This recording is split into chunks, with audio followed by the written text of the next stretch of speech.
Therapy saved my life. Therapy saved my life. So a lot of times when people talk about, therapy saving their life, they don't explain like why.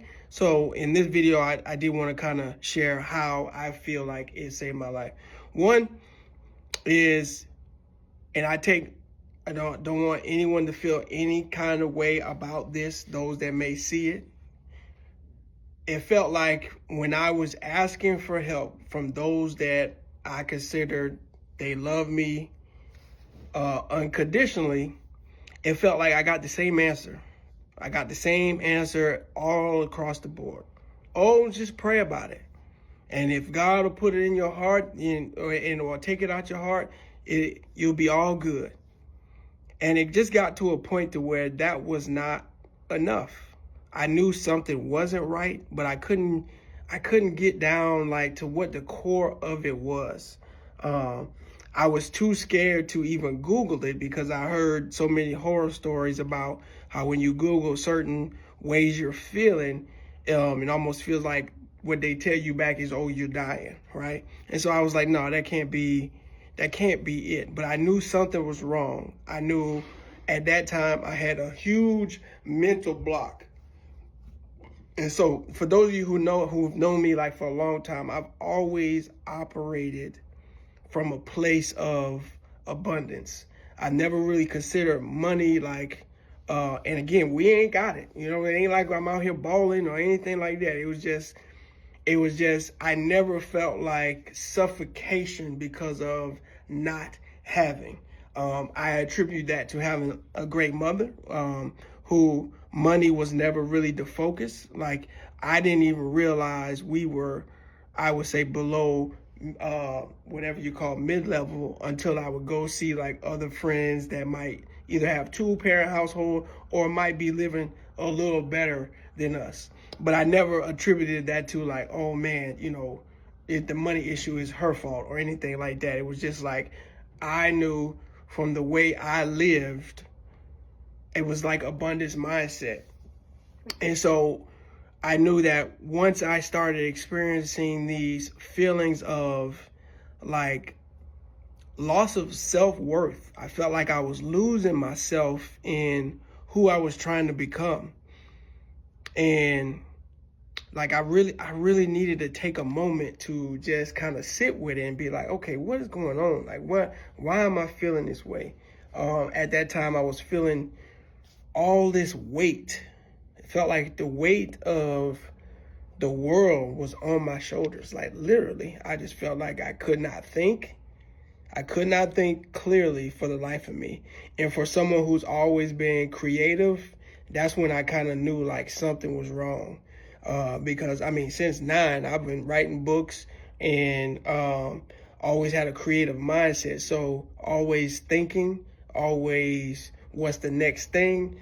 And when I got to a place to where I just I couldn't think of nothing. And I mean, there would be days where I would just sit there and just try. Cause I'd be like, man, Lord, like something like what's going on? Like it's gotta be an idea up in here somewhere. I was like, it's gotta be something, right? And it wasn't enough. It was never enough for me to just like plow through it, like they say, or like work through the issue. And so I knew I needed help, but I didn't know what that help was. So like I said, those that, I felt like they loved me unconditionally, and I believe they gave me the best answer they could. So let me phrase it that way. They gave me the best answer they could. And, by the grace of God, I have a really good friend by the name of Carlos Sr. And him and we went to dinner. I'll never forget this, man. We went to dinner one night. I think it was right before Christmas, 2023. And we just got to talking, and I was just explaining like what I was experiencing. He was like, yeah, man, I've gone through that as well. And for the first time, someone who I had an immense amount of respect for gave me a solution other than just praying about it and letting it go, right? And so he was like, man, have you thought of therapy? And I was just like, because, you know, growing up the way I grew up, it was like you don't have that option, right? You either believe in God and God is going to heal you, or you believe in the therapist, and that means you don't believe in God. So here it was, a man of God, a man of faith, pastor, telling me, hey, no, therapy is a tool. Therapy is a way to kind of share what you're dealing with and gain some unbiased opinions and modalities, right? And so for me, that was powerful because, again, I was experiencing those feelings. I was sharing those feelings. It wasn't like I was hiding it. It wasn't like I was like, hey, I'm going to hold all this in. I'm like, no, I'm explaining to people, hey, this is how I'm feeling. You know what I'm saying? I'm like, wait, what's going on? Can somebody tell me something? And so with that came the opportunity to explore therapy. And I just, in this video, again, I'm going to try to keep it under 10 minutes, but I want to share what it allowed me to do. So, one, the initial assessment, man, it was powerful because the first time I was able to sit down with someone who did not know me personally and explain just everything I was feeling emotionally, physically. Even my body started to feel like it was failing me. And I was like, man, this is not right. And so, yeah, he was just like, after doing the assessment, man, you have depression, you know what I'm saying? And it almost kind of hit me like real hard, like, man, really?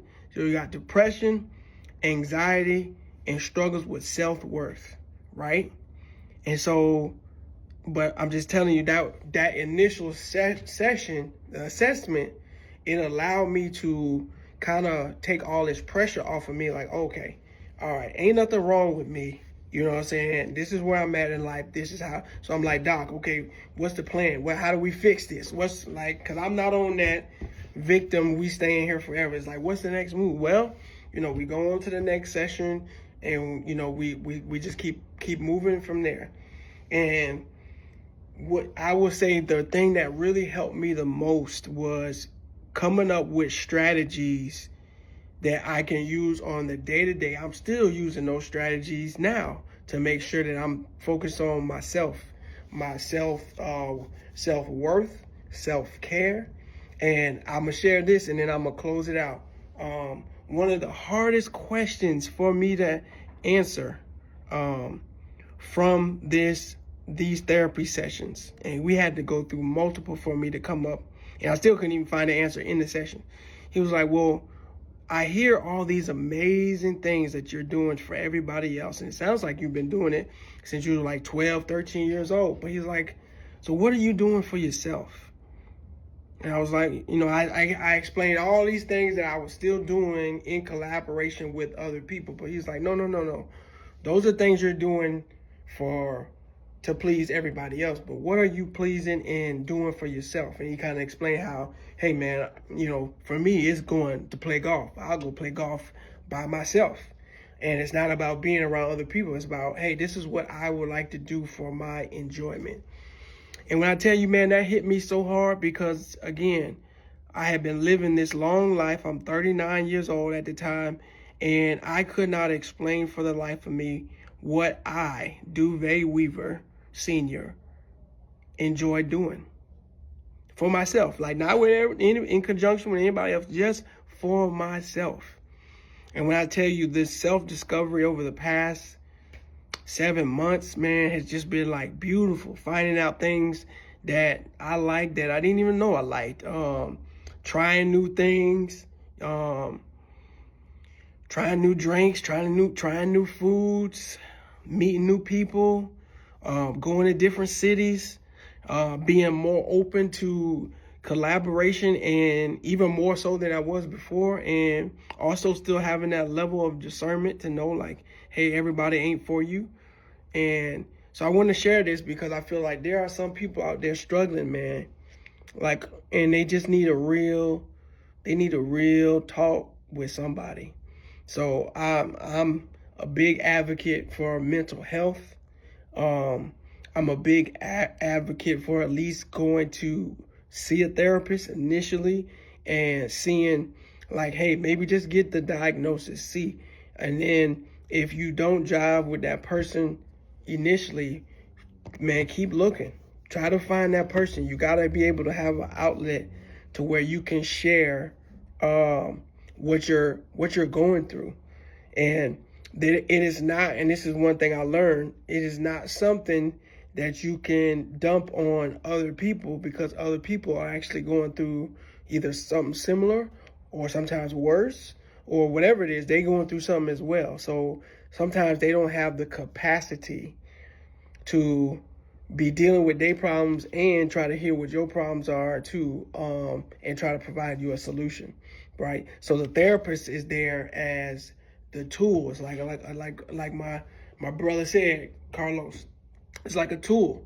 Being able to use the tool and understand, hey, all right, this is a tool that I'm using. This is a resource that I'm using to better myself and focus on my self-care, right?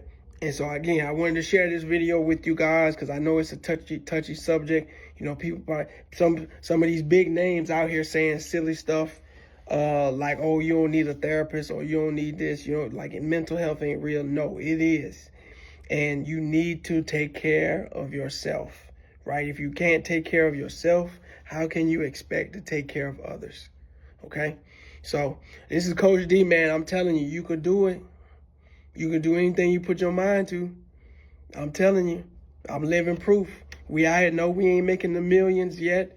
No, you know what I'm saying? We ain't got the Bentley. We ain't got the Rolls Royce. And matter of fact, I ain't even focused on that, man. For me, it's about impact. How can I impact 1 million lives, right? How can I impact 1 million lives where they know that God has a vision for them? And sometimes you got to let people go, man. And I mean, as bad as it hurts, you got to let some people go, because all they want to do is pull you down, or they want to keep you at the same level they know you or met you at. So in some instance, you have to take account of that and say, you know what? Hey, this is where I would like to go. You have the opportunity to grow with me and get there with me, or like we can't keep doing this, right? So I'm telling you, you can do it. You can do it, man. And I'm here for you. If you need any help, for me, it ain't never really been about the money, man. If you just need somebody to call, shoot a text message, I'm here for you. All right, so let's get to these goals and dreams together. But most importantly, take care of yourself. Let's go.